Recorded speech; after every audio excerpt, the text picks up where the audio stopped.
For 20 plus years, you have written headlines, you have written bylines, you have written features and stories. What will be the lead story coming out of Super Bowl 59? I think we might be looking at one of the greatest quarterbacks of all time, putting his name in ink in the conversation with those others. And he might be really on the fast track to becoming the greatest of all time. I look at the history of the NFL and I look at this big game. You know, Terry Bradshaw was 4-0 in Super Bowls. His first Super Bowl he ever played was in this city, New Orleans, 50 years ago when he beat the Vikings. 4-0 in Super Bowls. Did so with two different repeat teams, but he never got a three-peat. Joe Montana's 4-0 in Super Bowls, Jamie. 4-0 and had never thrown an interception in any of those games. Just completely flawless in the biggest of moments. But he wasn't the MVP in all those games. In a few of those games, Jerry Rice was an MVP against the Bengals. Joe Montana, 4-0, never three-peated as a Super Bowl champion. And there's Tom Brady, the GOAT, greatest to ever do it. You know how he played. He's also got some losses on the resume, 3 of them in the Super Bowl. 2 to Eli, 1 to Foles. Tom Brady also has never done three-peat. He's never done it in a way that he could say year after year after year, I was the guy. Insert Mahomes. What he can do on Sunday is become the first quarterback in NFL history to win the MVP award in all his Super Bowl wins, and the first Super Bowl in quarterback history to win 3 in a row. I think Patrick Mahomes is the quarterback of a generation. I think he is absolutely flawless in the biggest of games and the biggest moments. The Chiefs have won their last 17 one-score games. I think Patrick Mahomes not only knocks on the door, but really enters the conversation with Tom Brady on Sunday. And I'll add this one note that I think is so cool. You saw those 4 names that I was giving. Bradshaw is going to be on the pregame all day. He's the one who hands the Lombardi Trophy to the winning team for Fox. Brady's going to be on the call the entire game, and Mahomes is going to be on the field.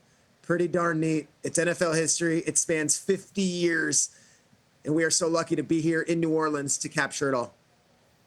Peter, I remember doing Good Morning Football the Monday after the Super Bowl in Miami, where the Chiefs had just won their first ring. And our reaction to Mahomes was, he's still so young. He's not even in his prime yet. Like, he's still kind of ascending at this point, and he already grabbed a ring.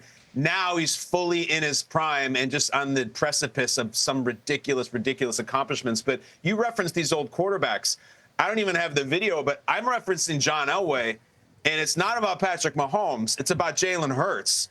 John Elway is the last guy to lose a Super Bowl and can make it back and win another one. It's a very, very rare club to get to the Super Bowl, go 0-1, and then you actually do come back and win it. That's the history that Jalen Hurts is going to try to make. You mentioned the crew that Mahomes could join. Peter Hurts could join a crew of Len Dawson, Bob Greasy, and John Elway. That is the entire list of Super Bowl quarterbacks who lost their first Super Bowl and then eventually got one.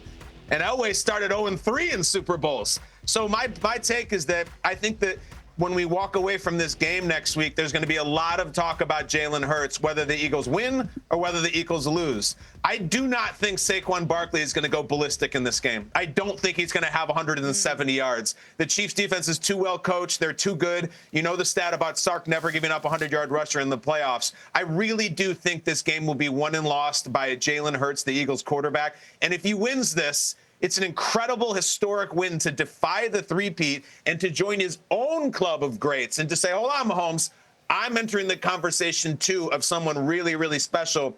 But if he loses and Hurts couldn't make enough plays and Saquon couldn't save them, there'll be a lot of talk about that, too. This, to me, is the Jalen Hurts game on Sunday. I love this. I love this about our shows. We love the game. We see it from different views, but all of our views build each other's points.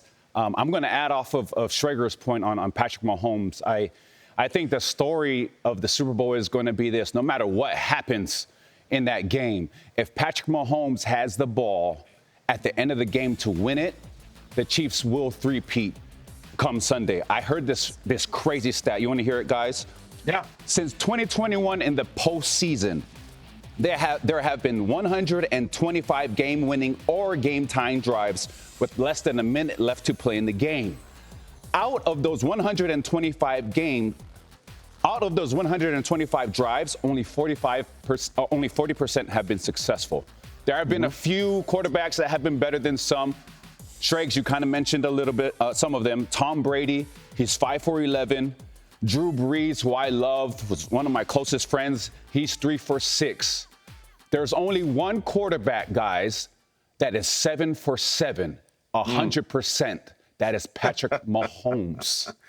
So I don't care, guys, what happens during the game. If Patrick Mahomes has the ball with less than a minute to play and he has a chance to win or tie this game, whether it's in end of regulation or overtime, the Chiefs are going to three-peat. He is that good. It is one of the greatest quarterbacks, if not the greatest, to ever throw the pigskin around the football field, and I'm excited to see it on Sunday.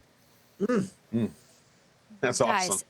excellent points. That was awesome. And it's so easy to look at the quarterbacks. It's so obvious, and it's necessary when you look at Super Bowl 59. I think in recent memory, this is the most important Super Bowl matchups for the two head coaches and the definition that it has on their careers. Andy Reid and Nick Sirianni, they're likable. Sometimes they're not likable.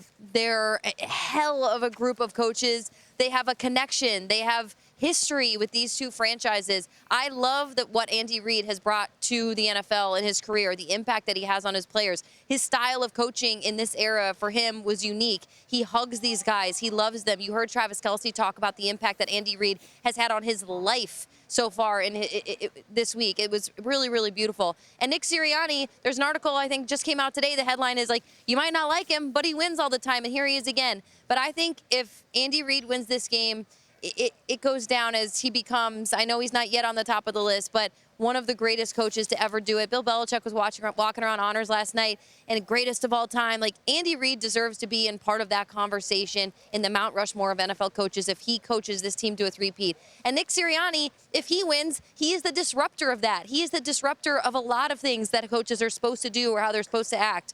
Peter Schrager, you're in New Orleans all week. You know these guys really well. Am I wrong to think that this game and the outcome of it has a great impact, maybe the greatest, in terms of these two head coaches and their legacy? Yeah, I think it's fascinating. I think they're for different reasons, of course. You know, I don't think anyone in the early Philly days thought Andy Reid would potentially be the greatest NFL coach of all time. Here we are, knocking on that door. And then the Sirianni deal. If he loses a Super Bowl, what's the story Monday? I feel like this is a guy who, no matter how well he does, there's always going to be his critics.